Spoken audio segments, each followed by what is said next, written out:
दोस्तों, आए दिन लद्दाख से लेकर अरुणाचल प्रदेश तक भारतीय बॉर्डर पर चीनी सैनिक घुसपैठ करते रहते हैं। कभी चीनी सैनिक डोकलाम में घुसते नजर आते हैं तो कभी लद्दाख की झील के किनारे होते हुए आगे चले आते हैं और उत्तराखंड के बाराहोती इलाके में घुस जाते हैं। ऐसा लगता है जैसे यहाँ कुछ तलाश रहे हैं। अगर वहाँ के रहने वाले आम लोगों से बात की जाए तो सैनिकों के अलावा भी चीन के कुछ लोग बेहद खुफिया तरीके से लद्दाख से लेकर अरुणाचल प्रदेश के बॉर्डर इलाकों में आए दिन कुछ तलाशते नजर आते हैं। चीन की घुसपैठ और तलाश कोई आज नई बात नहीं है, बल्कि 1962 में हुए भारत चीन युद्ध से पहले भी आए दिन चीनी लोग लगातार यहाँ कुछ तलाशते नजर आते थे। अब सवाल ये उठता है, ऐसा क्या है जिसे चीन इतनी शिद्दत से तलाश रहा है?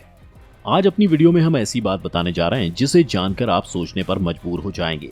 चलिए शुरू करते हैं। चीनी राष्ट्रपति शी जिनपिंग उसी सोच के साथ आगे बढ़ रहा है जिस सोच के साथ कभी माओ आगे बढ़े थे। बात शुरू होती है यहाँ से सुबह के 5 बजे 21 अक्टूबर 1962 से। भारतीय जवान अपने रोज के मामूल की तरह बॉर्डर पर पहरा दे रहे थे। तभी अचानक चीन की ओर से फायरिंग शुरू कर दी गई। चीन ने अचानक लद्दाख और नेफा के 2 इलाकों पर हमला बोल दिया। उस वक्त भारतीय सेना किसी भी अचानक हुए हमले को झेलने के लिए तैयार नहीं थी और भारतीय सेना हर मोड़ पर पीछे हटती चली गई और भारत को भारी नुकसान भी उठाना पड़ा। करीब 1 महीना युद्ध को चलते हुए हो चुका था कि अचानक एक दिन चीन की तरफ से युद्ध बंदी का ऐलान हो गया, जबकि चीनी सेना अरुणाचल प्रदेश में बहुत आगे निकल चुकी थी और असम को कब्जे में लेने वाली थी।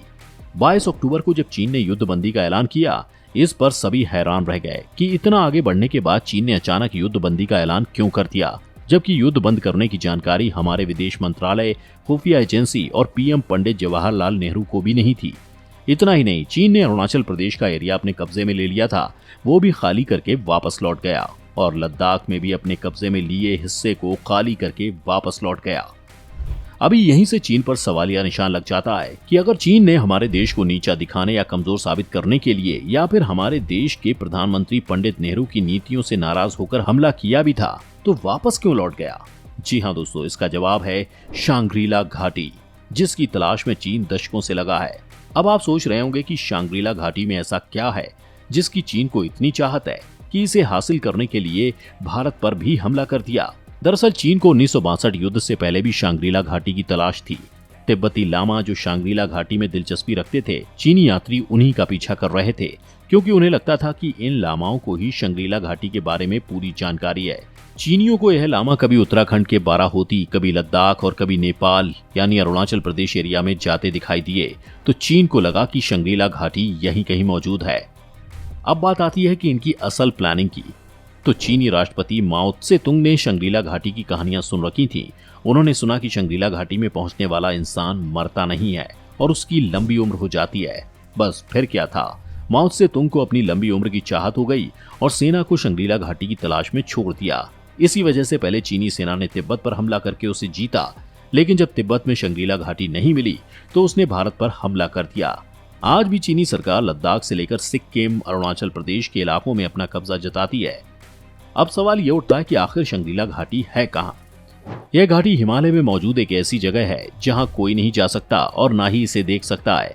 कहा जाता है कि शांग्रीला घाटी काल से परे है, यहाँ आकर वक्त रुक जाता है। यह घाटी बरमूडा ट्रायंगल की तरह ही रहस्यों से भरी पड़ी है। कम से कम दुनिया बरमूडा ट्रायंगल का एरिया तो जानती है, लेकिन शांग्रीला घाटी आज तक कोई नहीं तलाश पाया।